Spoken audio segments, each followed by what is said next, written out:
Welcome to the next generation of warfare, psychological warfare. In modern conflict, the mind is a potent weapon. Discover General Michael T. Flynn's groundbreaking guide, A Citizen's Guide to Fifth Generation Warfare. Unlock tactics, strategies, and the mindset to navigate this cognitive battlefield that we all find ourselves in. Equip yourself against manipulation and emerge unscathed. Unleash your potential. Order now.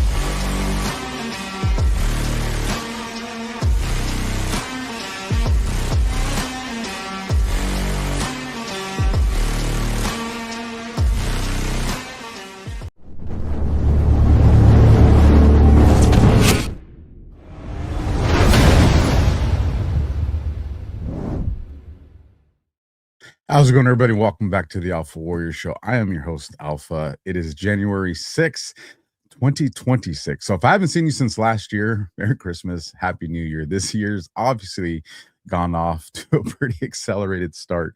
There's no shortage of news and things to talk about. However, we're going to kind of bounce back tonight to a topic that's been around for probably a little over 3 months now, and a whole lot of stuff that just has people going, what the heck is going on?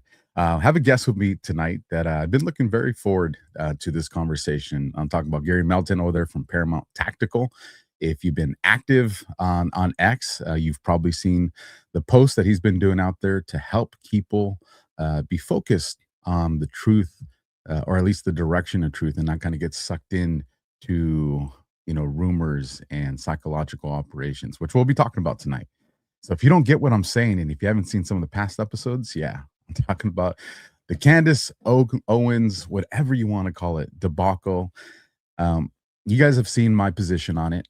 I've offered my opinions on different things at times, but I've tried to keep my assessment aligned with what do we factually know, and why is that? Because we've been pulled so far into the weeds of what ifs and what ifs of what ifs that people are just completely confused. So I hope you guys enjoy this conversation tonight. I'm going to bring up the guests now. We're going to get straight into this. So what I will ask you guys is do me a solid and support the people, support this show. Links are down in the description, including the links to find Gary. Brother, one, thank you for being here with us, and Happy New Year, bro. Hey, man, Happy New Year to you. I'm excited to be on the show. We've been talking back and forth on X and other places, and man, just glad to be here. And for all my people out there, if you guys aren't following AlphaWarrior, make sure you go do that both on X, YouTube, and whatever other links he has down in the description below. Go give him some love and support. He's a great dude out there, a proponent of the truth as well, and that's what we're all about here. So thanks for having me on, man. I appreciate it. 100%, man. Sometimes I feel like I listen, I love conspiracy theories. I do too. Who doesn't? And my little brother was always the conspiracy theory guy. And I'd be working late shift, graveyard shift as a cop, and he'd send me these things, and I'd be like, "What's wrong?" Like, you're crazy, man. And now he's loving it, because now he's just like, "Yeah, I told you." So he's putting that in my face. So it has been a little bit of a learning curve for me the last couple of years to kind of understand the mindset of what I've done for 2/3 of my life, and now kind of apply it to this new world that we're in. Because a lot of institutions and government organizations have lied to us. So it's created this, this doubt, and it's understandable. We are primed for this exact thing. Yeah. 100%. And the bad part about that is people are exploiting it for a bunch of different motives. Some people, if people are just doing it to grift, listen, that's bad, but that's the least on my threat level.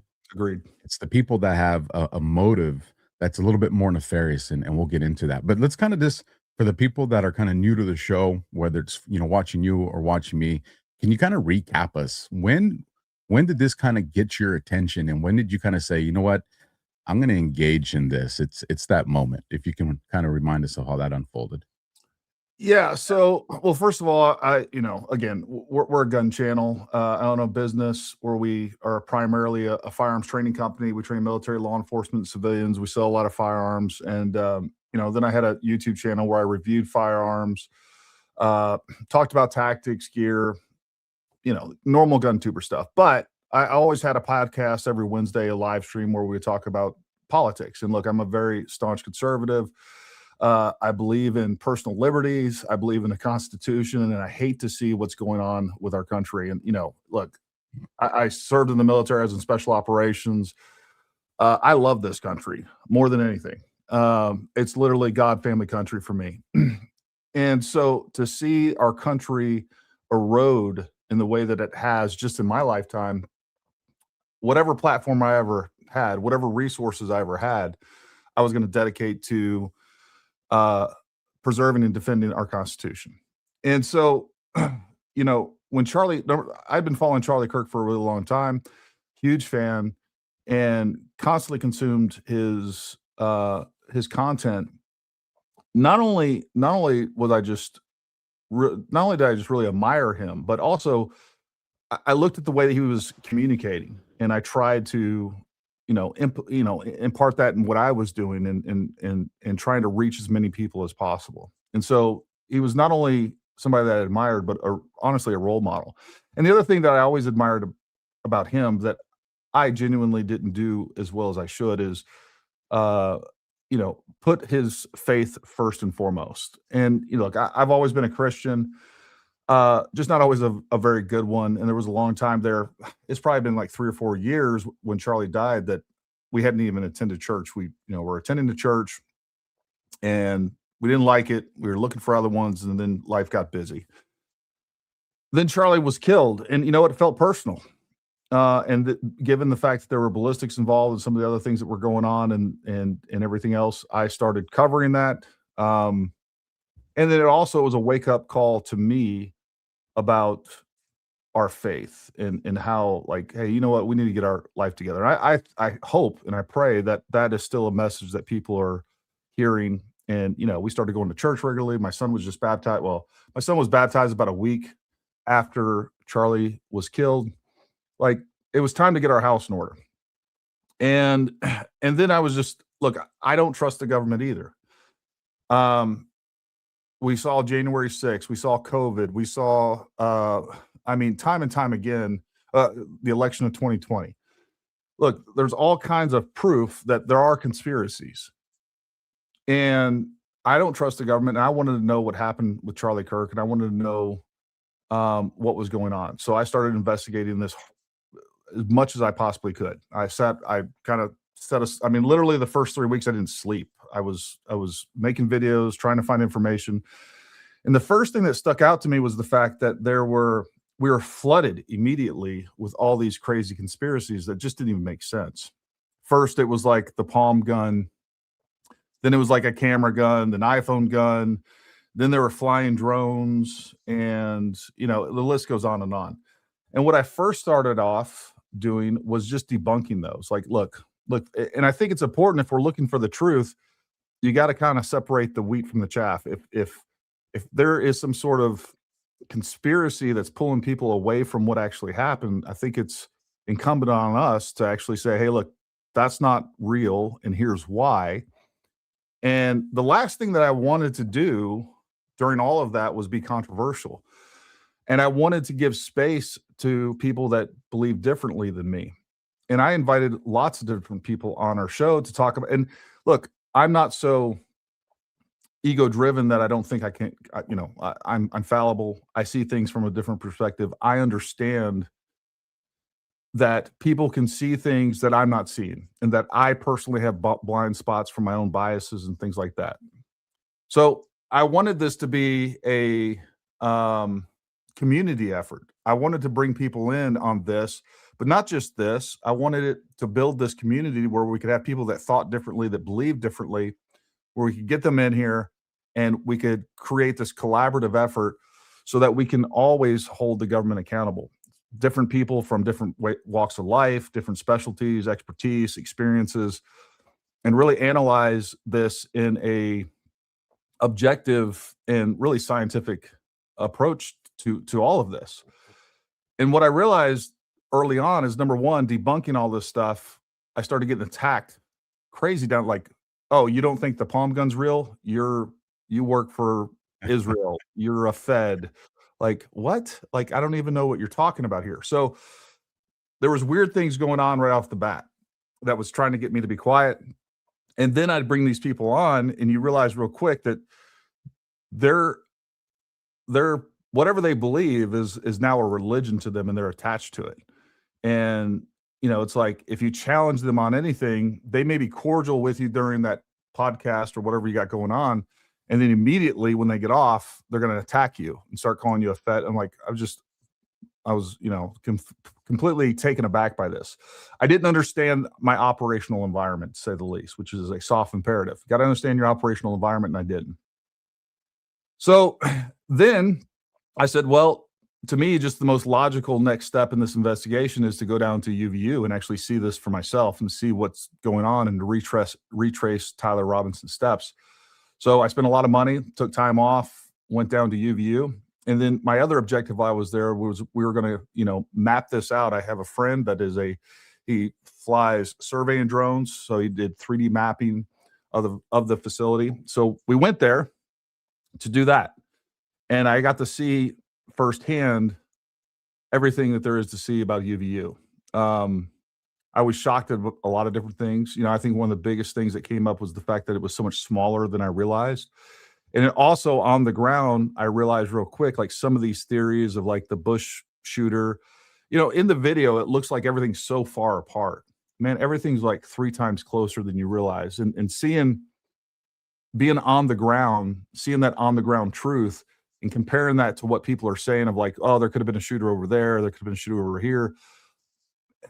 It was ludicrous when you see it in person, because there's such clear lines of sight from everybody in the crowd to these spots, and it's so close that like it just becomes ridiculous.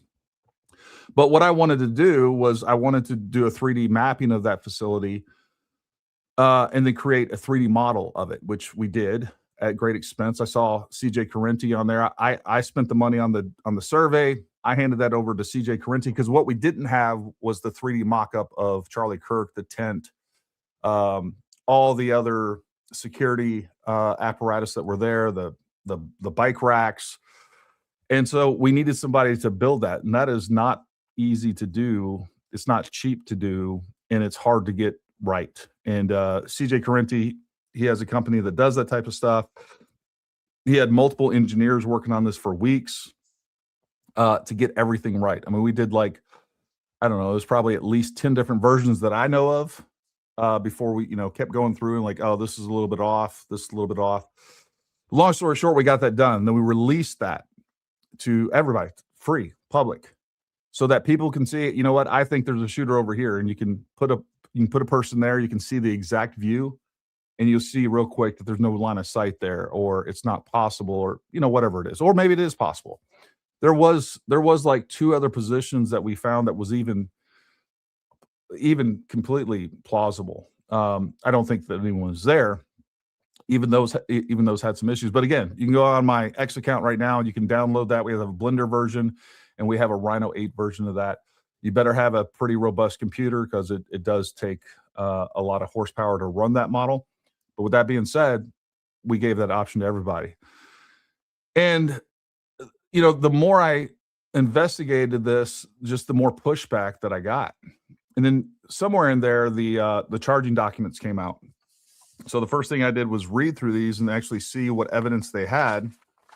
And, it was pretty impressive, the evidence they listed. And then another step that I took, because I don't know what goes into these charging documents. I know a lot of people said, well, these aren't the actual text messages. There's a problem with this. There's a problem with this, the things that they listed. And so one of the other things I did was I actually had Andrea Burkhart, who is a criminal defense lawyer. Even in the episode, I kind of joked around with her. I was like, when did you determine you were pro-criminal? But the fact is, that's the way she looks at this. She looks for holes in a case, and she looks at these charging documents, and she went through the evidence. And,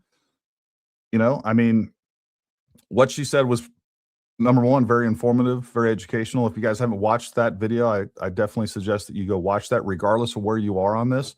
This is someone that is looking for holes in the case. This is someone that is looking at it from Tyler Robinson's defense standpoint. And, what she told me was pretty, amazing. The fact that, like, this is one of the strongest cases I don't want to say that. I don't know if she said that. I want to be careful and precise, but she said she would not want to be defending Tyler Robinson, that this is an extremely strong case.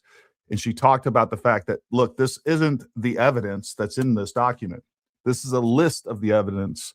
And that was the evidence they had when they charged him. The investigation is ongoing. And by the time they get to trial, they're going to have 10 times the evidence that they have in this. And then she also explained, like, I asked her, I was like, why couldn't these text messages be faked? And she explained to me, like, the defense is going to get all of that evidence, and they're going to be able to forensically examine all the electronics.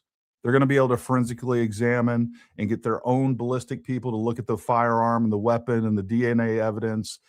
And so, I mean, the evidence that we have here is pretty conclusive. That being said, I am still, not only am I open to a conspiracy, I don't think for a second that Tyler Robinson acted alone.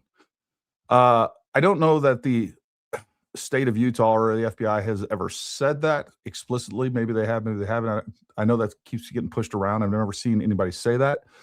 So there is a chance that they're looking at other people. I also think that there's a very likely possibility that there's something going on with trans shooters, right? There's something going on with Thomas Crooks, and some of these other folks where we have some sort of horrific event take place, and then that person is killed, and then they're just kind of erased from history. Like, we never hear about the evidence.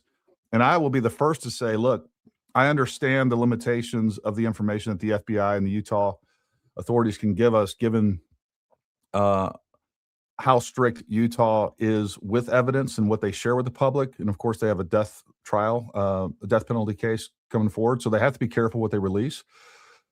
But that same parameter doesn't apply to someone like Thomas Crooks, and we still don't have information from them. And I just finished an interview with Chase Hughes, who is big on mind control and psychological warfare. And I went and I was able to get a hold of right there. What's that? I said that guy's brilliant when it comes to that. Unbelievable. And I'll tell you, I had first seen him on Joe Rogan, and that's the only episode I've watched like 4 times. And I thought he was an awesome dude. Getting to meet him in person, I ended up linking up with him through X. And next thing I know, I got an invitation to his house to come out and interview him. And I probably spent, I don't know, almost 3 hours at his house getting to hang out with him. Brilliant guy, 10 times better in person than you would think he is, just watching him on a podcast or anything else.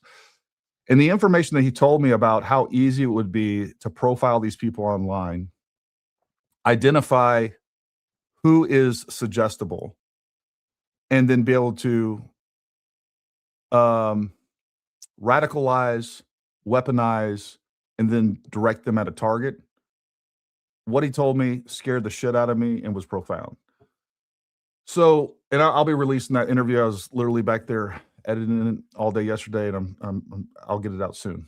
So I think that's something that needs to be looked into. And I think that could be the case with Tyler Robinson. I think almost assuredly that was the case with Thomas Crooks and some of these other trans shooters. So, anyways, I was continuing to investigate, and I kept hearing about all these other different theories come up, was not paying attention to Candace Owens at all. And I guess it was probably mid-November where I really started paying attention to what she was saying and was just flabbergasted by the nonsense that she was putting out, taking what I knew to be facts and actual evidence and then comparing it to what she was saying, and then very quickly realizing this isn't about an investigation. This is an attempt to smear TPUSA, Charlie Kirk's legacy. And then on top of that, I think the real goal here is to undermine the Trump administration. This is a political hit job.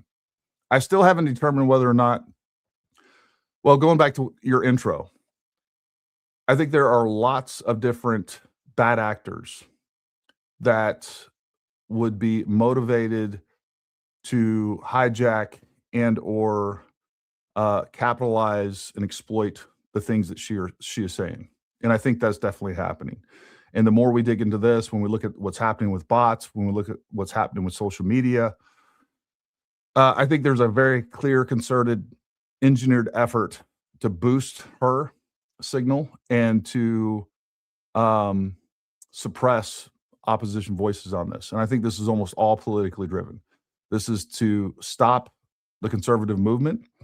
The other thing it's intentionally meant to do is to deflect away from any responsibility that the left has or that the trans movement has. That is very intentional. And there's a reason for that. If they can divide the right, they can conquer the right. And that's what's taking place. It's like, no. It's not the left. It's not the gay guy with, a trans furry boyfriend. That's not what happened. What happened is the French Foreign Legion, Israelis, the U.S. government, actually conspired to do all this. They flew there in an Egyptian plane, and then it was so sophisticated, so complex. They were able to pull this entire operation off. Nobody saw them. Nobody heard them in this crowd of over 3,000 people. The only thing they screwed up was, they stuck the patsy with a 30-06 when in reality they shot him with 5.56. The whole thing is just mind-blowingly dumb. And it's really disappointing to see how many Americans are falling for this. And it's very clear to me that this is a psychological operation. We are in 4th-generation warfare, and we are susceptible to it because we've been primed to be susceptible to it. There's so many people out there that I completely understand why they would reject outright any government narrative.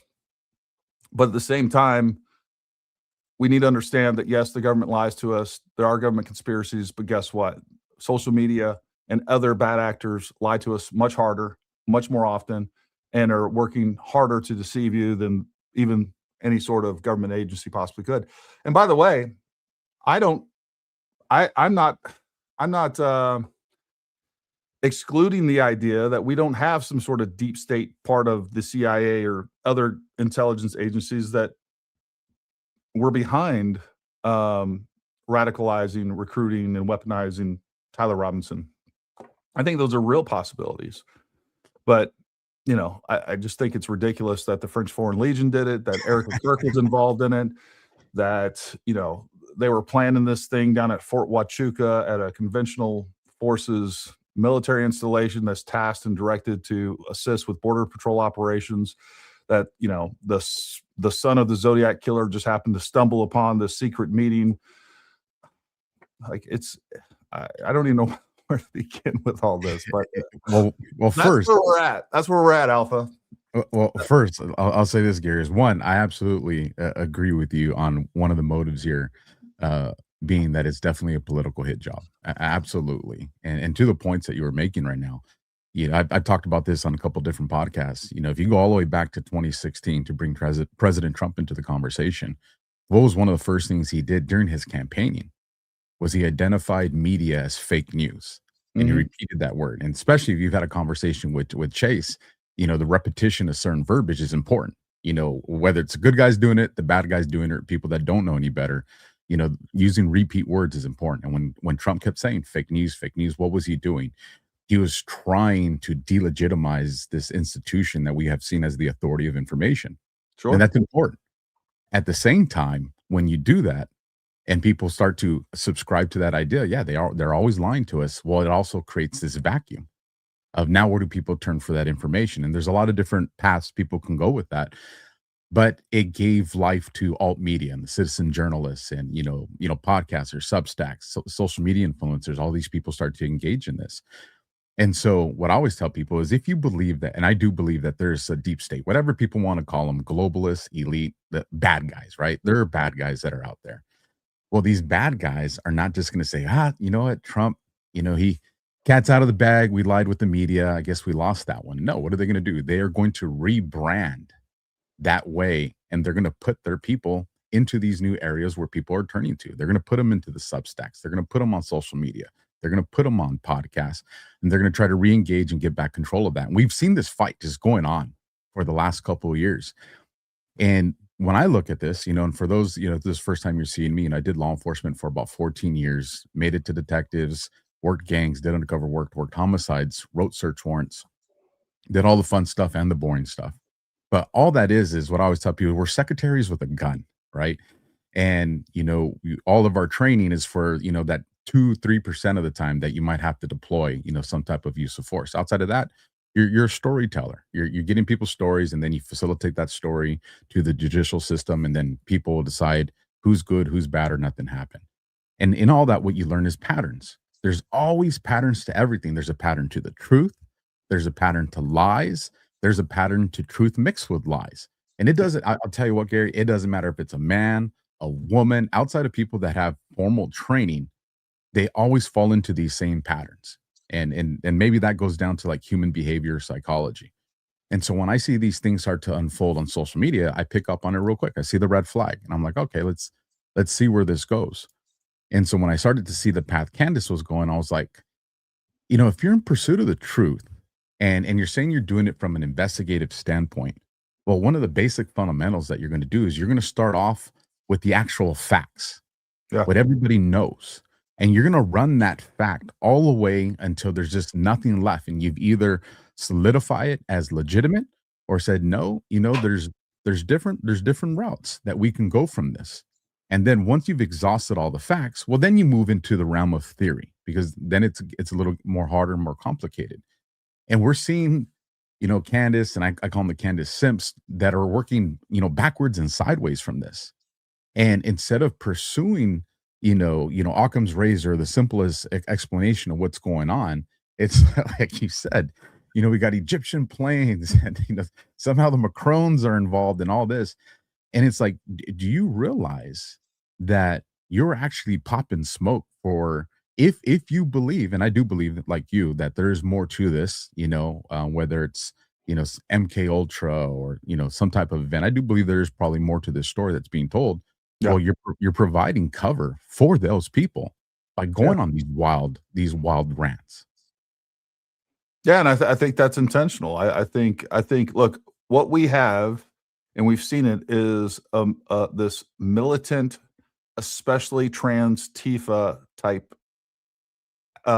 movement going on in the United States that has been, increasingly more violent over the years. And I think, look, that was one of the things that Charlie Kirk constantly spoke out against. And I think there's a definitely a effort to provide a smokescreen, like, hey, no, these are not the droids you're looking for, and then point us in a completely different direction. And one of the things I think is very indicative, once I started studying Candace and actually looking through her past content and all the way up, I've watched 25 episodes plus, just going through her content by myself, just sitting there, I don't know. It's one of the hardest parts of ever doing anything.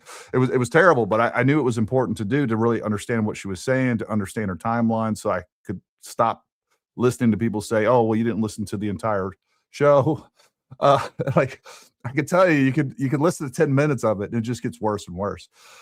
There's no facts that come out. There's a lot of allegations, but I do think there's intent on her part, because she started off right at the beginning, and that was like, nope, it wasn't Tyler Robinson. It was somebody else. And, she starts off in one episode of 235, I believe, on September 17th. She starts off that episode saying, look, I have an informant that I really trust, and this person has been right every single time. And she's going through the charging documents, well, a version of the charging documents that it was created by her producer. And then she goes through and says, just like my informant told me,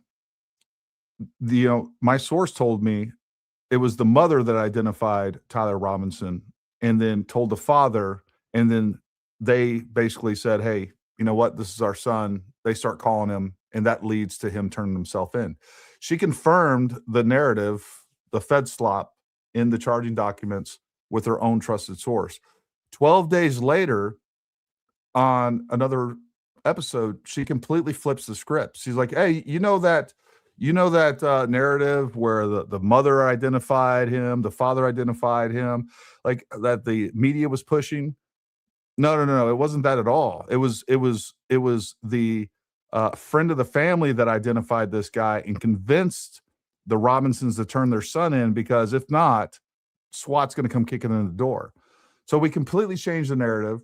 We contradict the very sources that she says, and now we're deflecting away from Tyler Robinson. And that's when she started the entire narrative that Tyler Robinson was never on campus. All of these crazy things that are just going to be completely blown to pieces when we look at the actual facts and evidence of the case. 100%. I mean, before we get too far from that, before we started the show, you had asked me if I had saw the recent video that you had did and share that video. And if you want to bring it up, feel free to bring it up so we can show the audience. But this bit of information was extremely important. And as you showed me the video that we'll bring up for the audience right now, one of the things that this bit of information is important is because to go to the original story that she had put out there, from her source, that the parents were the ones that turned them in. This bit of information supports that. And I'm like, well, there's a reason those ones show. So let me go ahead and bring this up, and then I'll let you hit play on it. Yeah. So, I mean, and understand, what she ends up not sharing, but she has this information that corroborates his guilt. And it's intentional that she doesn't share this. Now, I actually came across this several weeks ago watching one of her videos. I just happened to be reading what she had on the screen, one of the documents. And then I was like, she never shared that information. That's mind blowing, because this is bombshell information. And it's very clear as to why she didn't share that. But then I forgot about it. And then I saw tonight, I didn't watch her episode, but I saw the preview of what she was saying that she was going to share information on what Tyler Robinson was doing after he allegedly shot Charlie Kirk. I'm sure she didn't use that verbiage. But anyways, I'll play this real quick, and then you guys tell me what you think. All right, so tonight on Candace Owens' podcast, apparently she's going to be letting the world know what Tyler Robinson was doing after he allegedly murdered Charlie Kirk.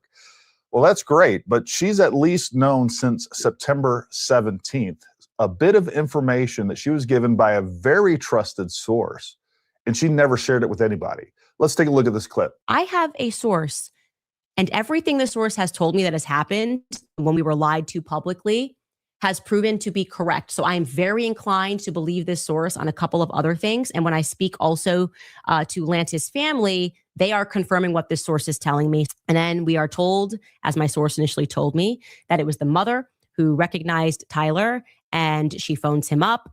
Tyler says, "Mom, I'm sick." She doesn't believe it. She loops in dad. Okay. So right there, it's worth mentioning that her source back on September 17th, a very reliable source, confirmed that it was the mother that identified Tyler Robinson, and what ultimately led to Tyler Robinson turning himself in with the help of, the law enforcement neighbor. But the question is, what was Tyler doing between the time that he allegedly murdered Charlie Kirk and the time that he turned himself in?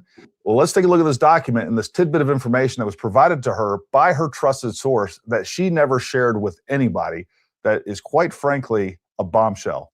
I want you to look right here in her own document. So there it is. Our source asserts that he went to buy a new gun. So Tyler Robinson, after he allegedly killed Charlie Kirk, in an effort to cover up his crimes, or at least hide it from his father, he went shopping for a replacement rifle. That's what he did. And that is a bombshell of information. And Candace Owens had that information from a reliable, trusted source, and she never shared it with you. She glanced over that bit of information, never shared it with her audience, not once in that episode. And why do you think that is? I think we all know the reason, and that is because with Candace, this has not been an investigation. It's been about pushing a narrative over the truth every single time. So there you go. Just another one added to the long list of lies that Candace Owens continues to spread, and the fact that she intentionally omits information so that she can push certain narratives, because it's always narrative over truth. Folks, you got to wake up. The evidence that she's lying is right there in front of your face, and she's not going to stop until people start calling her out. And you got to see what she's doing. She is destroying everything that Charlie Kirk stood for, everything that he built, his legacy, attacking his family. And this is much bigger than people realize. This is a political movement ultimately to stop and destroy the MAGA movement, Donald Trump himself. And there are a lot bigger players involved than you realize. So wake up to what's going on, pay attention, and we're going to be right here fighting the lies with the truth. We'll talk to you soon. So there's that. Now, so one of the two reasons this is very important. One, it implies guilt on the shooter. Sure. And the second part is it provides credibility to the statement from her source, or from what we were all told, that dad was questioning him about that rifle, and that he was like, I got to cover it up, at least to my parents. And so what it does, it brings legitimacy to those stories. And so when she chooses not to share that, then you have to ask, why not? This is not a bit of information that you're like, this is kind of irrelevant or doesn't play into this. That's huge. That's huge. That is. And so if you choose not to share that information, well, then now you have an agenda. That means you're trying to lie by omission, without a doubt. I mean, there's no way getting around that. It is, and to bring it, to the statement you said, you said it earlier, and in the video, you touched on it again, to try to destroy MAGA. One of the things, and I can't wait to see the interview you did with Chase, but you don't have to physically divide MAGA. MAGA's huge. Mm-hmm. You just have to create the perception. And psychological warfare, information warfare, it's what it's about. It's about perception. Morale's a weapon. And if you can hurt that morale, if you can create despair, and you can make MAGA start to think that it's falling apart, well, then they gain ground, and then all of a sudden it will start to happen. And I do actively see her and a lot of others trying to do this. And it's just, and I agree with you, because I've gone the same type of attacks where, so you believe the Fed slops. And it's just like, listen, or the one I get hit with the most is, why don't you want her asking questions? And I'll tell you what, Gary, I've posed this challenge, and I've yet to have anybody meet this challenge in about 2 months. I said, show me a post or a video of any account of even slight notoriety saying, Candace, we don't want you asking questions. And it's not out there, because no one has an issue with her asking questions. No one has an issue with anybody asking questions. It's when you start to imply things as facts. When you start to label people as being part of a murder or doing the murder, well, that's what you create dangerous rhetoric. This is the kind of rhetoric that led to the assassination of Charlie Kirk, or the attempted assassinations of President Trump. It's that rhetoric that's out there, and I think people aren't getting that. And it is there is a formal operation. I've gone through, and not just with Candace. There's a couple of different topics that are heated on social media, and when you go through, you'll see the same thing: bot accounts and sock accounts all the time. And then you have to ask yourself, who is investing this much money to push that? And that's important.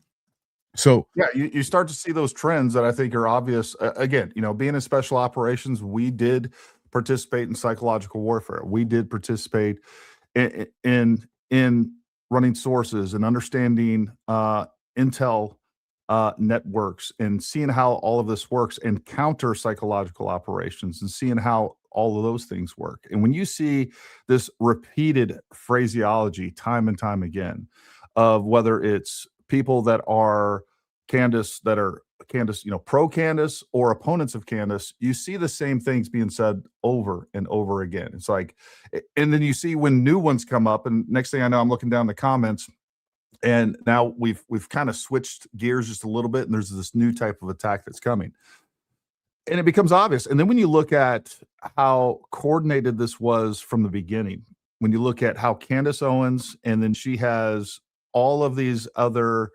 ambassadors, downstreamers, whatever you want to call them. It was Ian Carroll, Baron Coleman, Ryan Mata, Meg the Crazy Village Lady, and then each one of those have their own orbit of downstreamers, and all they're doing is retweeting or repackaging exactly what Candace is saying, and perpetuating all of this nonsense, and then coming to her aid, pushing people out to, here's the thing, is Candace is clearly the only one that is allowed to ask questions.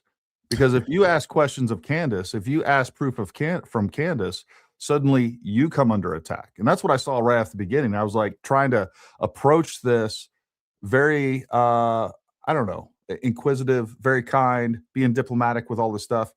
And you know what? Next thing you know, I'm being called a traitor. The next thing I know, it's said that I'm being paid by Israel.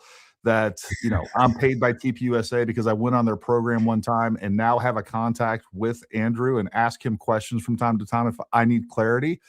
I reached out to Brian Harple. I know that guy. When I have questions, I can reach out to him. That's what investigative journalism is. And then when you do that, suddenly you're the enemy. Like, you're not allowed to ask questions of the Queen of Lies. She can ask all the crazy questions like, oh, you know, Erica was involved in the assassination of Charlie Kirk, right? We throw a question mark on the end, and then you're going to insult my intelligence and pretend that that was a question. And then when you go down into her comments, it's very clear that all the innuendos, all of the allegations that are posed as questions, all of her people have their marching orders. They understand exactly. They've come to the conclusion that she wanted them to come to, and that is, you know, Erica Kirk's involved, TPUSA is involved, Mikey McCoy's involved, you know, the French Foreign Legion, the Macrons. Like, it just, and the other part of this is like, you know what? That's fine. Give me an alternative theory that's coherent, because it's incoherent nonsense about Egyptian planes that don't even have to land in the same spot within 3 days. They don't even have to land in the spot within 50 miles. So if there's been this supposed Egyptian plane that landed within 50 miles and then was there plus or minus 3 days, is following Erica Kirk around. Like, are you so stupid that you don't understand the cyber capabilities of Israel? Like, do you know how much easier it is for them to track someone via cyber technology, phone tracking? Hell, I mean, if they wanted to, Israel could pay someone a bunch of money to get into the inner circle of TPUSA, and next thing you know, this person is Erica Kirk's assistant. She's with this person every single day. But you want me to believe this nonsense, and it really starts, you're forcing me to participate in a mental illness, or I'm the asshole. It's like the same thing with pronouns. It's like, you will call someone a he that's a she, or vice versa, or you're the asshole. And like, no, I'm not participating in this mental illness. I'm not going to sit here and pretend that lies are real, that up is down and down is up and left is right and right is left. I'm not doing it. And then, like, you know, I was like, you know what, gloves off. I'm just going to start putting out videos of Candace Owens. And here's what I thought 100%. I believed 100% that I would lose 3/4, given the amount of perceived support that Candace had at the time. Now, we're going back like a month ago at this point. So going back probably the beginning of December, maybe the end of November, as I first put out the first video going hard directly at Candace, I was 100% convinced that I was going to lose this channel. And I knew what kind of attacks were coming. There was no benefit for me whatsoever. But what I couldn't do is sit there and look myself in the mirror and in good conscience sit on my hands and pretend, you know, as I'm sitting here taking crazy pills, watching the world pass by me, and like, no, I'm not going to do it. I don't care what it was going to cost me, and I still don't. You know, we have people constantly downvoting on all our videos. We have bot attacks both on our YouTube channel as well as our X accounts. You know, people are spreading all kinds of lies and defamation, which people are about to be held accountable. I promise you, folks. Things are in the works. So, you know, that's where we're at. And like, I don't care what they do to me. Like, I've been to combat 4 times. You think that I'm afraid of somebody I don't care about's opinion on X saying bad things about me or trying to make me look dumb? I don't care. Like, I'm going to continue going forward. And yeah, I've made some mistakes. I shared that, you know, I think it's funny. You know, I shared that text message with Andrew that I wasn't supposed to. It wasn't the text message he didn't want me sharing. It was the picture. And yeah, you know what? This is not something I do all the time. But you know what? We're going to continue to get better, and we're going to sharpen our skill set. And I am more aware than ever of the operational environment that I'm in. And I know what my enemy looks like, and I know how to deal with it. And we're just going to get better and better and more effective at cutting down their lives. That's what's going to happen. 100%. And one of the things is they see people like you, myself, and others, that there's not a threat you can present to us that's going to make us back down. Yeah. You can't threaten us with anything monetary. You can't threaten us with taking away the channels, because the backgrounds we have, we're going to regroup. We're going to start right over, and we're going to get right back into the fight. So, you know, that's a threat to them, because if other people see it, other people get involved with it. Other people say, hey, you can survive these things. Or, hey, you know what? I've seen Gary or Alpha. They've been taking these sustained attacks for a long time and their channels are still up. Their channels haven't been taken down. Maybe I can get in this fight now, and they know that. They understand that. To go to the point, where it's because it is absolutely dumb.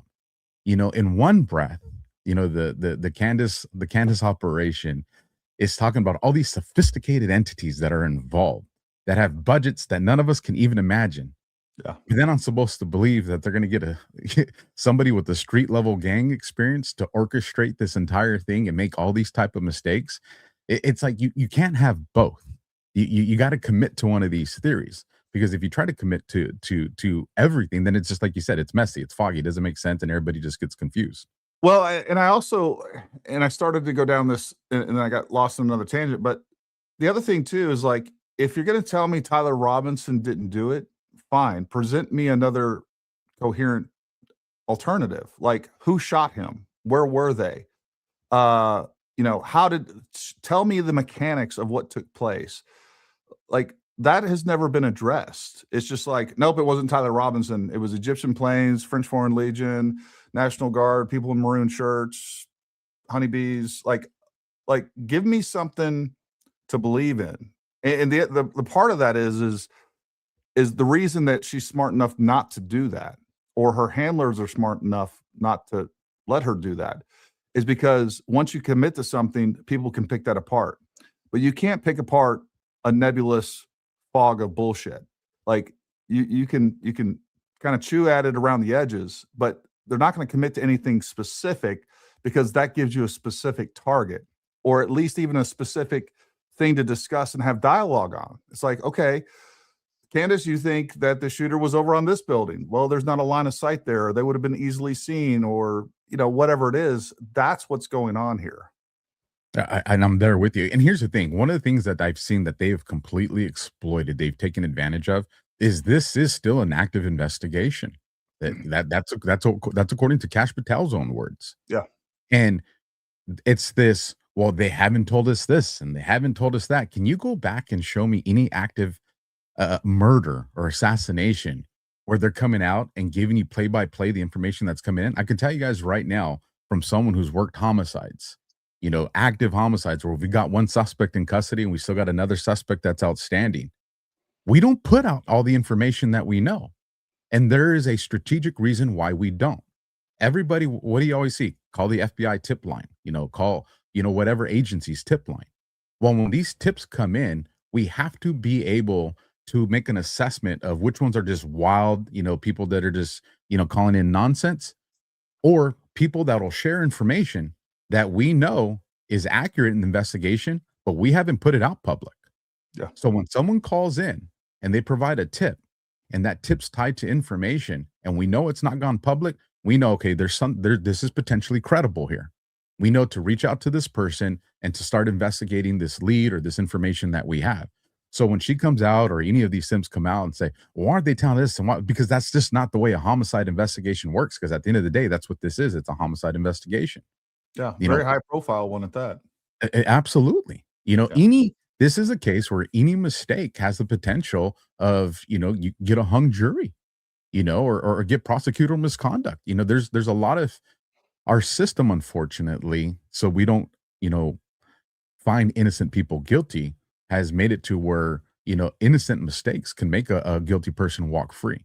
And they have to navigate it to make sure they don't make any of those mistakes. One of the ones that's, why aren't they showing us, there's the clip of him running across the roof. Why aren't they showing us when he's sitting down? Because we're not in the jury. The ones that are going to see that footage is going to be the jury. That's who it's going to come down to. And when it's all said, by the way, they describe that they have that footage. Like, they talk about it in the charging documents. And that's the thing that people, like, I have to remind people all the time, and it doesn't seem to sink in. And I think that's because of some of the things that Candace and her ilk say. Like, the footage and the information they put out was not to show the public who killed Charlie Kirk. All right. That was not to prove to the public that they have the guy. That's not what it was. All that footage initially was put out because we didn't know who the shooter was. and they selectively put out what they thought that a family member or somebody close to this person would be able to say, you know what, I know who that is. And that's exactly what took place. So all they did was like put out enough information that wouldn't compromise the investigation, but would be enough information for family members or people that know this person to be able to identify them, and then obviously lead to a successful capture of that person. And his own parents are the ones that identified him. And his own parents are the ones that still haven't to this day come out and said he's innocent. His own parents, which are not without resources, aren't contributing to his defense at all. That is a completely state-ran, state-provided defense. So, I mean, I think, to me, that's like the most compelling portion of this is like, I don't know if you have kids or not. I have kids. And I can tell you right now that if I thought for a second that my kids were being railroaded, being framed, and my son was being used as a patsy, and he was being pushed toward a death penalty, and I thought he was innocent, and I knew that the state was using my own words in a charging document to prove his guilt, I would be out in front. There was nothing that would stop me from getting out in front of a camera and saying, no, my son is guilty. I didn't say what was in that charging document. That's a lie. And people keep saying about a gag order. For the first several weeks, there was not a gag order on anybody but the defense and the prosecution, literally just the attorneys. And that was one of the things that Andrea Burkhart talked about.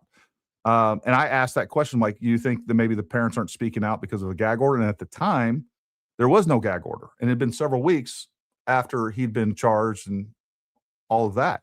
So the parents could have got out in front of a camera at any point in time between then and now, and I think a couple days later, they did come out with a more broad gag order, but very specific to witnesses.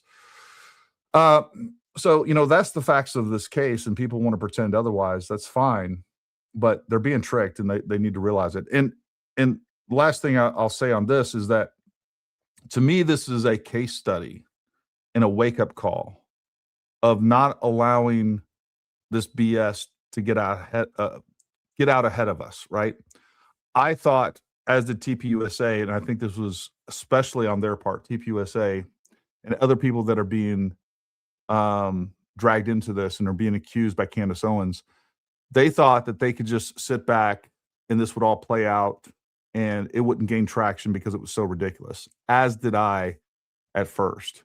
And then I realized the momentum it was having, and I realized that the candy cult had metastasized to a point to where we were dealing something at a national level that was extremely destructive to all the political gains that Charlie Kirk had made. And I also saw how there was an intention to destroy everything that Charlie had worked for and the MAGA movement had accomplished. We let it go too long without confronting it. And never again will I sit on my laurels and be like, oh, this will just work itself out. No. TPUSA from the beginning should have got out in front. As soon as the accusation came in there, they should have been forceful, aggressive, and said no. And I think that would have ended a lot of this within the first couple of weeks. But it just grew to the point, and now they're kind of in this. This is just my opinion. No one's told me this or anything like that. This is just my personal assessment. TPUSA and others are kind of in this weird limbo area where they're trying to leave it alone and they're sort of fighting back. And I don't know what they got going on legally behind the scenes. I have no information on that. But you can't do both. Like you need to confront evil. You need to confront lies with the truth right off the bat. And that's what Charlie did. Charlie didn't just sit back and say, you know what? This whole trans thing will just pass by us. This whole leftist ideology will just pass by it. No, he got out there with the truth and confronted it head on and voiced his opposition. And that's what people are doing, should be doing, and should have done from the beginning. And what I will say, and I think you're seeing this too, I'm seeing people wake up. And hopefully I was some sort of, hopefully I contributed to that. I definitely wasn't the only one. But people are waking up, and the tide is turning. And I think people understand, and they're starting to see Candace for what she is. And she's just lying. She's grifting. There's 1,000 different adjectives that I could pull up, and say negative about her, but I think people get the point. And 100%, and she's created a bad environment for those that have wanted to be right there and be on her team and simp with her. And you see it, there's change of behavior. You look at the way some of these hardcore supporters have taken these positions with her, and a lot of them I've been following their work with different types of things for a year to 2 years. So they have a baseline behavior. Yeah. When they're being successful at something, when things are starting to go awry, and when they feel like they're losing. And so I get to look at some of these people that I've been watching for years, and I know exactly where they're at in the loss of confidence that they have, and that's why they are struggling so much for this. One of these things before we shift gears into a different part of this, but I want to bring to people's attention, for those that may have not have heard it, is well, this person reacted like this, and because this is a pet peeve of mine when it comes to homicides, man. Why did this person do this when it happened? Why this person? I can tell you from years of watching surveillance video specifically for homicides. People do wild, weird, unexplainable shit when things like that happens. You cannot predict how people are going to behave. Now, granted, he has a security team, but even a security team in that environment, regardless of what their background, they're training for the worst, they're planning for the worst, but the expectation is still not there. And a lot of times it's because, the routine thought is something that becomes fatal in that environment, whether it's law enforcement or security, but you don't expect it. And so when you see, well, why'd this person grab his phone, or why'd this person stay on his phone? I'm telling you, I've seen weird stuff when it comes to homicide. The same thing in combat.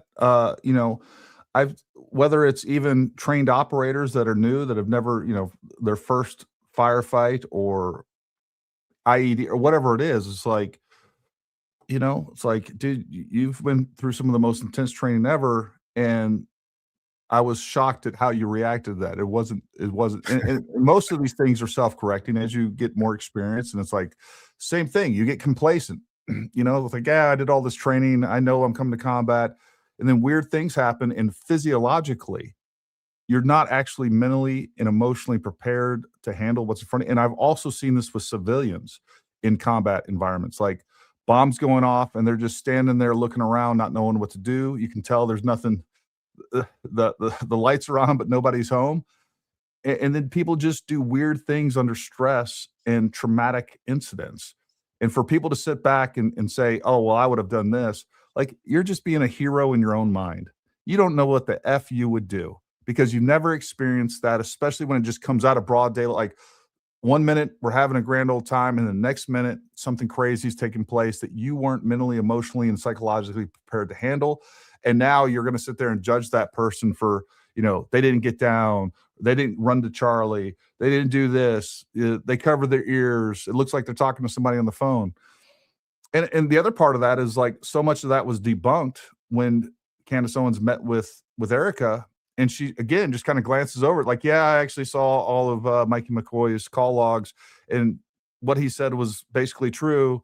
And, okay, on to the next thing. So everything, like, are you going to issue that guy an apology? Are you going to correct the record? I mean, that's kind of a big deal. Like, hold on, for this entire last 3 months, I've been saying that this guy is guilty of being complicit in the murder of Charlie Kirk because he acted weird when Charlie Kirk was killed. Now I'm just going to brush that under the rug and, like, yeah, I was wrong about that. Never admitting it, just saying, okay, we got some answers there, let's move on to the next thing. That to me just blows my mind. It does. Let me shift gears here, because I do want to make sure that we get to the ultimate question before we end this. Then enter I don't even know what name we want to give him, what Mr. Snow, that and Huachuca.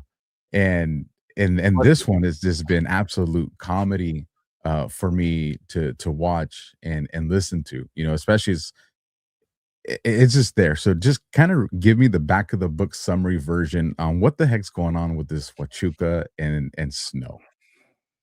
Well, it started off with Candace Owens relaying the story that she got from this source. And I mean, this is one of the, like, this is where I was like, you know what? She's involved in psychological operations here, because she gives this whole backstory of this guy being down the border. And then she plays a bunch of footage of the 1990s war on drugs. And it's like, and then she plays footage of this tunnel being discovered.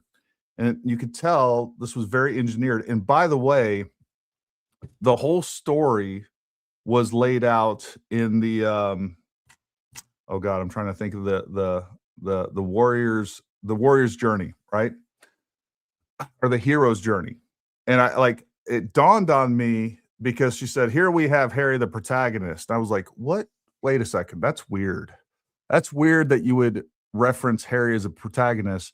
And then I was like, I've been listening to the hero's journey. I'm going to go back and just replay all this to make sure I got this right. And, there's a call, the call to the journey, like all of the things that you would normally look at. So this was very laid out. It was meant to get you nodding like, yeah, that's true. That's true. That's true. And like with any good con or any good psychological operation, there's a lot of truth that is used to cover the lies. All this stuff is believable. And anyways, she goes on to talk about this guy's experience, that he was part of this drug operation in the early 90s.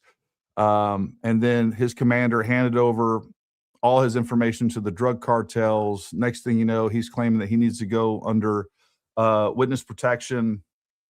And he's basically on the run for the next 30 years. Witness protection falls through.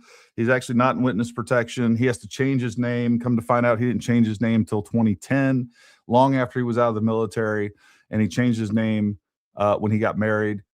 And then he goes on to talk about how he's at Fort Huachuca and he finds the Joint Task Force Southern Border Headquarters, walks in there, and he happens to stumble upon a meeting. Now, again, going back to this nebulous cloud of bullshit, he never actually says that the meeting has anything to do with Charlie Kirk. It's all inference. It's all suggestive. He never actually says any of that stuff, but that's the intent that Candace and him want you to take away from that. So suddenly there's this meeting with a bunch of colonels, light colonels, which is normal to see at any joint task force. It's a bunch of officers without jobs. So they get sent down to a task force and they sit around and, I don't know, polish each other's medals or whatever. And suddenly Brian Harpole comes out. Now in the first story, which by the way, it's important to note that this first story was before she met with Erica. When she first relayed the story, we never heard about Erica. But she had that information. She never said that on September 8th, the night of September 8th, that this guy allegedly saw Erica in the Candlewood Suites. And then later to come to find out, he kind of talks about this guy that looks like he's a special operator, but he sees at this place as well. The inference here is that was Cabot Phillips. And then furthermore, what they're suggesting is that Cabot Phillips and Erica Kirk were having an affair. That's essentially why she was there at the Candlewood Suites the night before. Well, she tells this ridiculous story. Nate over at VFT, he goes through this whole thing. I didn't even know the story existed. And I happened to pull up one of his videos and he's going through this thing and laughing at how ridiculous this whole story is. So, and understand people, like, it is not a function of conventional forces at all. It's highly illegal. There's not officers that would agree to planning a clandestine mission to assassinate a U.S. citizen on U.S. soil. I can tell you right now, these staff officers, that's not something the conventional forces, it's not even something that special operations forces would do. I can tell you, if you told somebody overseas, a special operations team, like, hey, you know what? There's a U.S. citizen here. We don't have a warrant. He hasn't been convicted. We think he's a terrorist. We're going to go kill him. A lot of the people on that team would have a problem with that, much less trying to conduct some sort of operation on U.S. soil where we have no jurisdiction.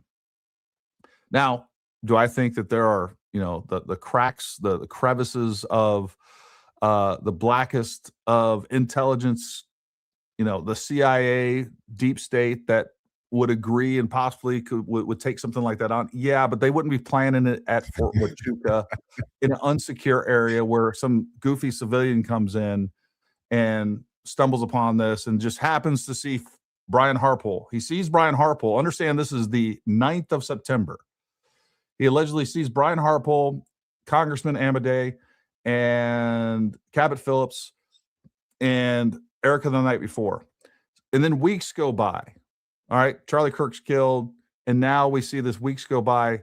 He's able to pull from his memory, going all the way back to that moment, of these people that look other than Erica. I mean, these people that are not that, I don't know, they're not someone that's just going to stick out so much that you remember them. But he's able to pull from his noggin, going all the way back in time, like, oh, I saw that guy, Brian Harpole.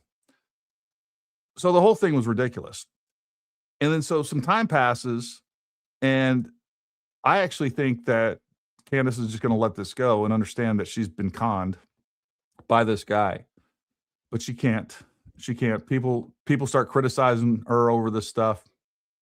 And then she meets with Erica Kirk. Now, understand, if she was acting in good faith and she was going to pursue this story further, she could have asked Erica Kirk right there in front of her, like, hey, this guy says he was, at Fort Huachuca, and he says he saw you on September 8th at Kenilwood Suites. Can you address that? Do you have any but she didn't do that. She didn't bring that up at that meeting when she could have.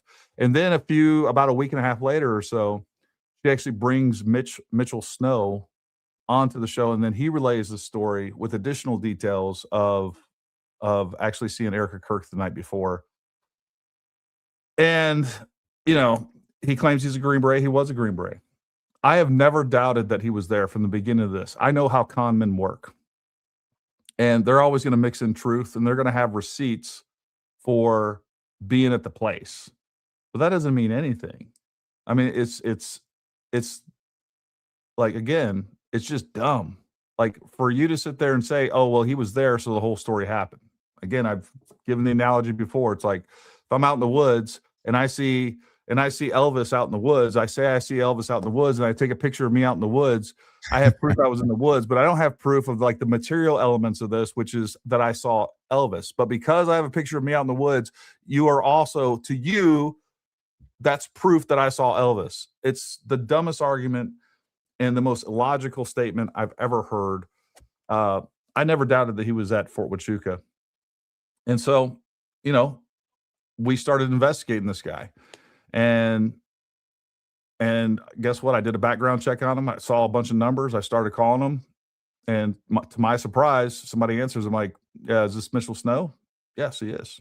And understand at this point, like I didn't know anything about his relationships. I had no idea about his 3 kids that I talked to later on. He has a 4th child, of which he's never paid child support for any of them. I hadn't talked to any of his ex-wives, or a girlfriend that has alleged physical abuse on. So I'm calling this guy. Really, the only thing I want to know is like, hey, are you actually a former Green Beret? So I'm talking to this guy. Of course, I'm going to be cordial. I don't know him. He doesn't know me. And I just started asking him questions. And he spends, I just replayed the phone call. It's again, it's like one long anxiety attack. If you ask one question, it takes him 45 minutes to sort of get around to it, because you got to hear another story of where he's the hero in something. But during this phone call, number one, I said 2 things. I said, look, I'm not here to smear you. I am going to be your biggest advocate if you're telling the truth. And what I thought I was getting into was not what we got into. I also told him, look, if you're lying to me, I will call you out. So I let him know throughout that phone call where I was, and he understand what was going on, which is why he lied to me. He lied to me about a bunch of different things, but two stories that stood out to me that shows what he believes his own lies, right? That he's such a pathological liar. He was saying, yeah, I was climbing and I fell from 60, depending on who he's telling us to, the height changes, but 60, I think he told me 60. On other podcasts, he said from 80 feet, but he fell from 80 feet, broke every bone in his body, and he needed to get some rest and recover. And the command wouldn't allow him to do that, but he put his foot down, stood up for himself, and took 3 weeks off. And, to recover from having all of these bones broken in his lower torso, his back, his neck, what he did was he went and climbed mountains for 3 weeks. That's literally what he told me. I was like, well, that's a doozy. And then the other story that he told me, oh, and by the way, going on this phone call, he said, hey, are you recording this? I was like, I actually had a wireless mic that's an internal recorder ready to go. And I was like, no, I'm not recording. Set it off to the side. Didn't hit the button. Again, trying to act in good faith. I have no idea what I'm getting ready to go into. Well, I suspected, just knowing from what he's already telling me, what I've already seen of him as a pathological liar, this guy's probably recording me. And of course, come to find out he was, which is illegal in Washington State. So that's how that, so he goes on to tell me another story. And we're back to Fort Huachuca, or at least on the desert, doing border operations in the early 90s. And he tells me, like, yeah, we had these truckloads of drugs. And I never asked him what drugs they were. I'm assuming it was cocaine or heroin, or who cares what it is. Doesn't matter. Truckloads of drugs, multiple truckloads of drugs. We're talking tons. I think he even said literally tons of drugs. And truckloads of weapons. And because he was the lowest enlisted there, the youngest guy, they tasked him with sitting out in the desert and burning those all night long. And I was just like, dude, like, first of all, that's evidence, number one. And number two, I don't care if we go back to the 1930s or 40s or whenever the DEA was stood up. But the fact is like, they have very strict procedures and facilities for incinerating drugs. Private Snuffy is not going to be out there in the middle of the desert all night long, just like coke all over his face as he's shoveling cocaine into a bonfire. That was later on when they did release that audio. And I showed my viewers the other night my call logs on that. It was 2 hours and 25 minutes long between two phone calls. They're missing 30 minutes out of it. So they illegally recorded it, illegally released it, illegally transmitted it. And this is all like charges are pressed. Things are happening. And by the way, there's other things going on as far as charges in Washington State that are big. I'll just leave it like that. Maybe offline, I'll tell you what's going on. And these are other people contacting me, letting me know what's going on. And it's not just illegally recording a phone call. There's much more coming as far as charges go. So I press charges on that. But yeah, that's kind of where we're at in all this. And then, later on, I find out after talking to two ex-wives, what is his current wife that's been trying to get divorced for him we see a trend of this guy is just a pathological liar. He tells lies on top of lies for no reason. And this is just a trend that he has. He has zero credibility. So that's my point. The fact that he was a serial abuser, psychological abuser of his wives and kids, it's relevant. It's not completely irrelevant, but that's beside the point. And one of the stories, I don't know if you watched the video, Alpha, but one of the stories that he relays on a podcast is that who's his current wife, Lene, he's out in the car getting ready to go to the bank, and she comes out, and she's really mean, and pulls his car keys, takes his phone and his wallet, and then lures him into the garage. Now, this is like a 230-pound former Green Beret. She's 5'2". Lures him into the garage that's been set up as a detention facility or a prison, as he says. She beats him with a hammer. She breaks his thumbs, breaks his feet, bashes him over the head, and then leaves the hammer in the prison that she built for him, and then goes inside. And he's concerned that she's going to sick the dog on her son again, because that's what she does. So he decides he's going to beat the door handle off of that door. And he says, and the person that's on the podcast asked, what date was that? He says, June 25th, 2016. Well, it just so happened the night that I was having Lene on, I did another background check, and I found a conviction with an arrest date of June 25th, 2016 of malicious, I don't remember what it was. And then I asked her, I was like, hey, what's going on with that? She's like, well, I got video of that day because I went outside and he was beaten with a hammer on my car. I was like, you have video of June 25th, 2016? with this arrest record with a conviction, by the way. It was going around that he had no convictions. He does have a conviction, and I have it, and I showed it. So, I put that whole video together. It's clear as day. And the point is that not that he's beating on the car. The point is that he took him beating on her car and being a complete psychomaniac. He turned that into a new story that a scene out of Misery where she was breaking his bones and beating him over the head with a hammer. Well, we have proof. We have we have video evidence. We have documented police reports and evidence that that's not what happened. And this is the guy trying to convince the world that he walked into the secret assassination meeting of Charlie Kirk that was being held in Fort Huachuca by conventional forces that are tasked to assist and help the Border Patrol operations down the border. And here's one of the things I want to say to that, because it's important. Yeah. And I saw you and a few others that was putting out. I was cracking. I was actually at the gym when I saw that video, and I was like, shocker, right? Like, we didn't see that one coming. But I saw, the gaslighting coming. Well, they're trying to discredit the Huachuca story by using, his background. And there's a thing, for people that are actually investigators, people who are actually detectives. Look, people might have lied at some point in their life. Sure, we all have. And you have to weigh that. The difference is the pattern. Is there a change in their behavior? And if they're still lying till this moment and they're still lying about that, law enforcement's not going to look at them as a credible source. You're not. Trust me, when we use informants, these are not people with good criminal histories. Right.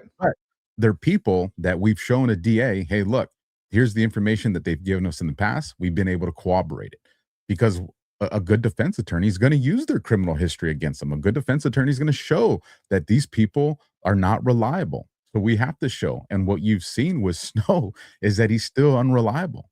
He's still and I think it's really important to distinguish. There's other things going on in a criminal investigation where you get somebody up on the stand and they're giving a testimony that has the force of perjury behind it. So that's not something that he's facing on a podcast.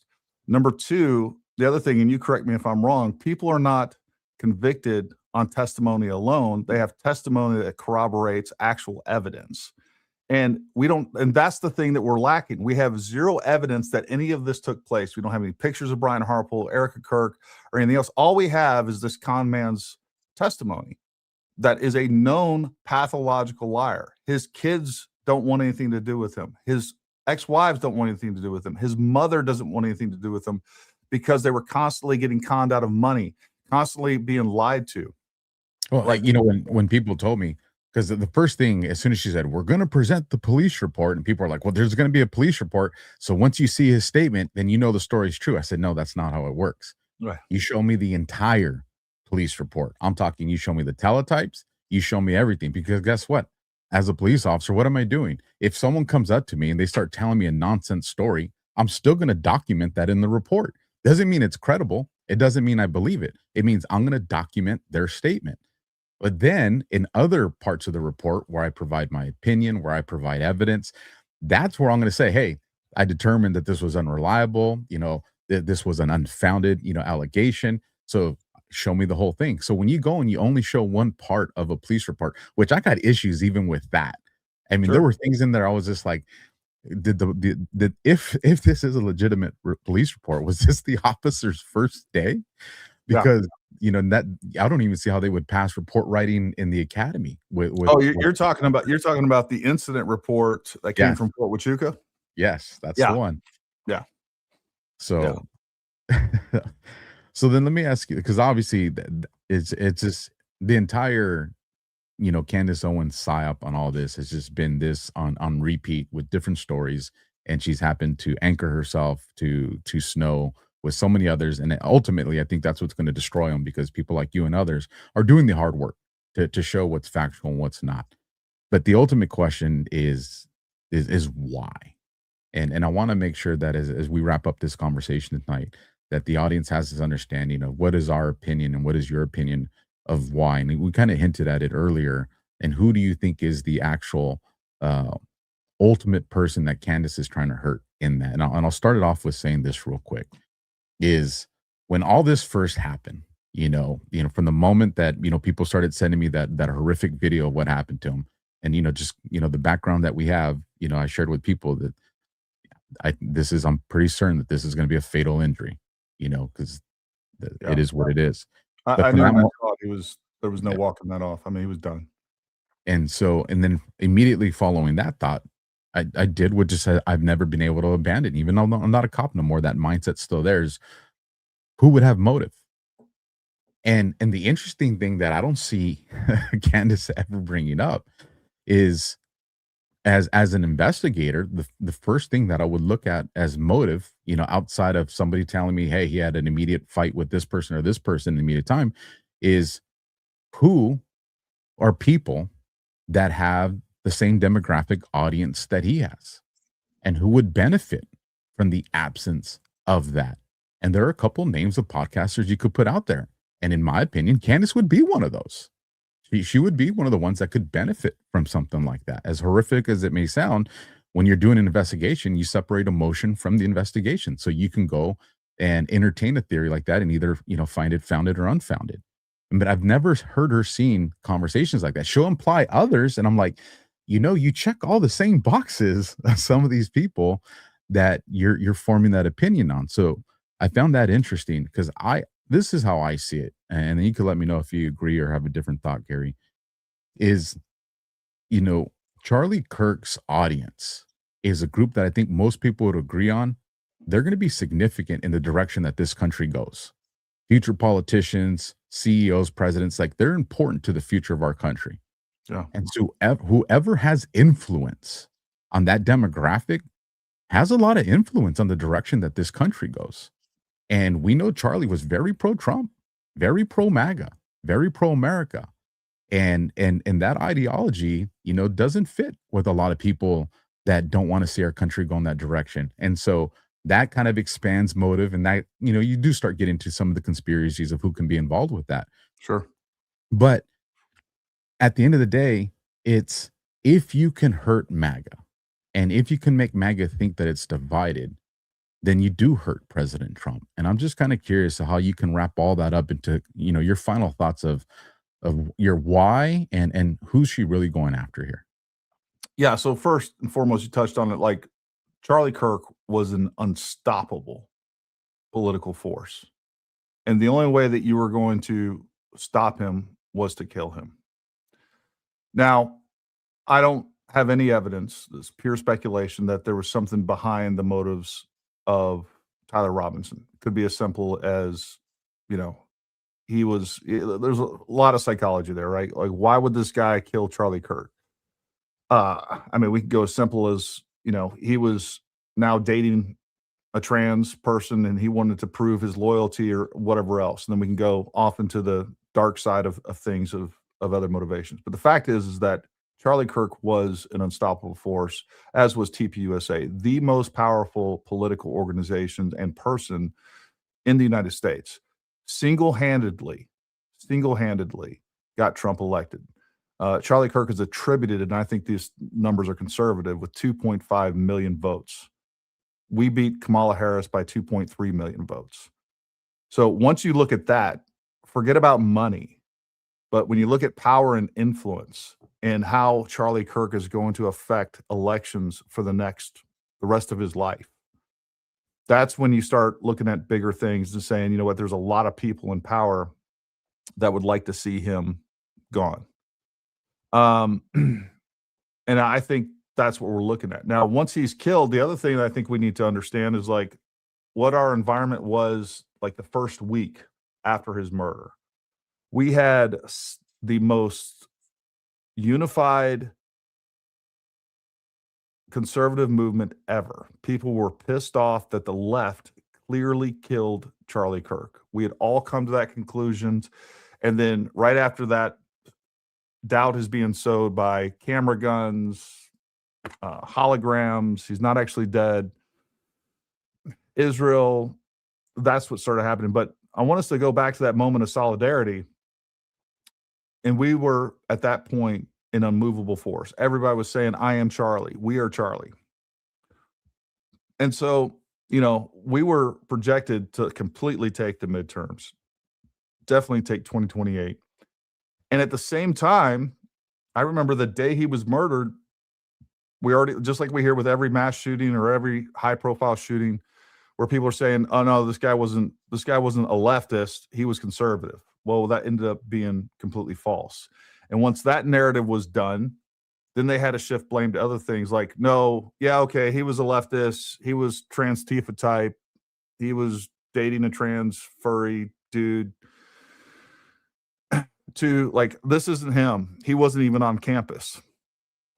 It had to be somebody else. And that's where we start bringing up allegations of Israel's involved. We start hearing, we start seeing allegations and accusations being launched toward TPUSA. And then it morphed into this conveniently for Candace Owens, who happens to be getting sued by the Macrons. Somehow we now have the French Foreign Legion brought into this. Oh, and by the way, there is a hit put on Candace Owens from a multinational professional hit team that is trying to kill her. We never saw any receipts of that. We never saw any evidence that she even reported it to authorities. She even claims that she never reported it to the FBI. All she did was send a text message, which the person she sent it to didn't even respond. I mean, that to me was another big tell. Like, if I think that the United States, Israel, and the French are coming to kill me, I'm going to be talking about that all the time. And if I send my buddy at the FBI, like, hey man, I just got evidence that the French are coming to kill me, and like no response, like, because she's not just talking about her. I mean, obviously her family's in danger too, and she's just gonna be like, nah, I'm sure he'll get back to me later. But you never actually send up a formal email to the FBI reporting the fact that you now have evidence that they have put together an assassination squad. Oh, and by the way, that was released on a Friday. That weekend, she was at Dollywood. Like, it was completely not credible to begin with, and we've never seen receipts. For someone that demands receipts, could I at least see a sent and received email from any of the agencies? She said she sent it to DHS. She said she sent it to I don't know who else. But the fact is, we never seen a sent and received email or an acknowledgement that was sent. Like, I want to know what that says. And I think if you're going to try to convince us of that, someone that demands so many receipts of so many people, I think that's at least what you can do to convince us that this threat is credible, as opposed to just trying to play the victim. And it also, what that story does is it gives her additional credibility on her accusations against the French Foreign Legion with Charlie Kirk, which, by the way, also, the reason that she came up with to say that the French Foreign Legion were involved in Charlie Kirk's assassination was because the Macrons wanted to distract her away from her investigation into the French, into the fact that Brigitte is allegedly a man, not a woman. So to distract all this effort, to distract Candace Owens from finding out the truth about whether or not Brigitte P is standing up, they're going to have Charlie Kirk killed, and that's what's going to happen. So, look, I think what's happening is she is a scorned woman that is going after her enemies, and then people are taking advantage of that. And by people, I mean bad actors. And I think there are probably, you name any country in the UN, you name any country part of NATO, look, they have a lot of reasons why they would want the Trump administration undermined, and why they wouldn't want a Republican Congress come 2026, and then they wouldn't have a Republican candidate as president in 2028.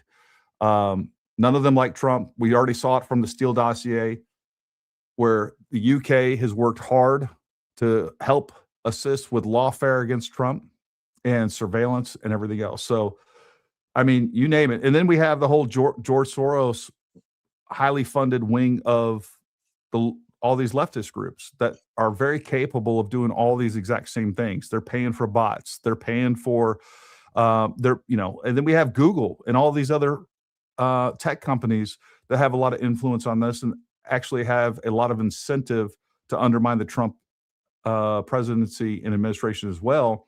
Not just incentive from a legal standpoint, but they're just ideologically opposed to everything on the right. There's a lot, man.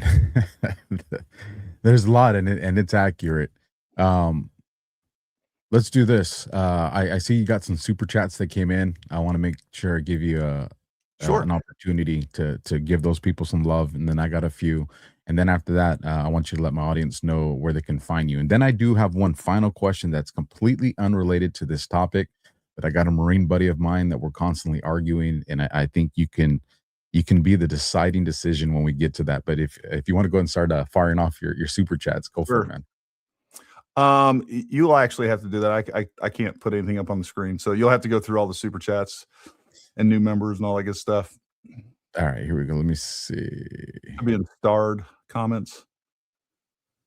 Does it? I don't think it will. Let me see. Should comments over there on the right hand side and then starred? I don't know. I'm on starred. I see them. I'm trying to get them on the screen. Yeah, I can't get them on the screen either. It should normally just click on them. Yeah, it's showing the regular ones on the screen. But anyways, I'll read them. You know what? I'll just go through and folks, sorry for whatever reason we can't throw them up on the screen. I don't know what's going on with them. But lovely 1976 became a new member. Thank you very much. Here we go. I got it. Okay. It's all colored now. I can see it. Here we go. So there you go. Boom. There you go. Thank you for becoming a member. Again, if you guys want to support us, we do offer memberships. The links are down in the description of my video. Also, all of my people, again, I want to make sure you like, subscribe to Alpha Warrior. Yeah, you guys go show him some love. Let's get those numbers up. Dom C, hi, Gary. Alpha, please add a membership tab. There you go, Alpha. You got to get those memberships going. I'll see if I can get on YouTube's good side with that one. Gary, what's your sign? Asking for a friend. I'm a Leo. It's funny how Candace's Erica said this and confirmed that and corroborated this claim, yet Erica hasn't publicly come out and done any of that. And in fact, quite the opposite. Yeah. 160th in the house, Jack Sparrow. All right. Nice stalkers. My bros handled business the other night as we dropped off your bros. Let's shout out the sacrifice it takes to be the best place on earth to live, period. Love from East Tennessee. So I was stationed at Fort Campbell. Before I went SF, I was a Rakasan. So yeah, I mean, what we just saw just the other day, I mean, the tactical precision and extraction of Maduro it doesn't get any better than that. So pretty proud of all of my fellow brothers in the armed services, all my veterans. God bless you. And everybody that participated in that, thank you for what you do and the sacrifice and the risks that you take every day to keep us safe. Jaster, I swear crazy Candace's goal is to taint the jury pool. I agree with this. I do think that's part of it. 100%. HTC Armory YouTube video tested frangible 30-06. I'll check that out. Like some of these tests, I just don't, it doesn't even matter to me. Like you don't know what type of 30-06. And the biggest problem that we have here, we don't know what type of frangible, if it was frangible used. I mean, there's so many elements that you can't reproduce until you have some definitives. And at the end of the day, there's almost nothing that's going to act like the human body. Like ballistic gel doesn't. We'll probably end up doing another show just talking about the ballistics because you can go into the weeds with that forever. Let's go Rakasan. That's what I'm talking about. Thank you, Alpha and Gary, for keeping it real and keeping us informed. You're welcome. Thank you, Dom C, for all the support that you show us, man. I just really appreciate it. Keep going, Gary. We know that Candace is up too. Tucker, Fuentes, Candace say, don't vote. We have to stop them. Agreed. Go 100%. vote. Yeah. Here from Paramount Tactical. Thanks for your service and integrity. The only question for Alpha that matters, peanut butter on French toast, yes or no? Peanut butter on everything. Come on. Shout out to Alpha. Thank you for your service. Gary sent me scouts out. I appreciate that. Tucker is more dangerous to the midterms than Candace Owens. I pray you investigate the forces influencing his content. He has supported Sharia law and just come out and supported Maduro terrorist regime. Look, there's other people doing that. I don't see me getting into it and going through Tucker's every word. I have no desire to do this with Candace. Like, look, man, I'm out of the military. I'm not here to fight with people. But again, I'm not going to stand by and let these things happen. This is a psychological operation, and it is our job, those of us that see what it is and the evil that it is, to get out here and talk to you about it and make you aware. I agree completely with that. The only thing I would add to that as well is, part of these operations that these groups are running out there is, if, once they see that what kind of content is going to get you to bite on, they will constantly bombard you with that. And then what does that do? It keeps you off mission or whatever your original mission was. That's an important point of this. This is why we can't ignore it, because it's not even sophisticated right now and it's working. If we ignore it and they see this as successful, they're going to be doing it again and again. And look, more's coming no matter what. And you guys out there, you got to be discerning. You got to be smart.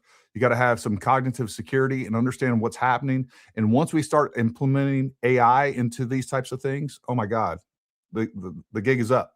So this is why it's our job to show you what's going on and to make you more aware so that you're less susceptible to a much more sophisticated operation in the future. Always appreciate all of you. Lucas Raiseworks, thank you, buddy.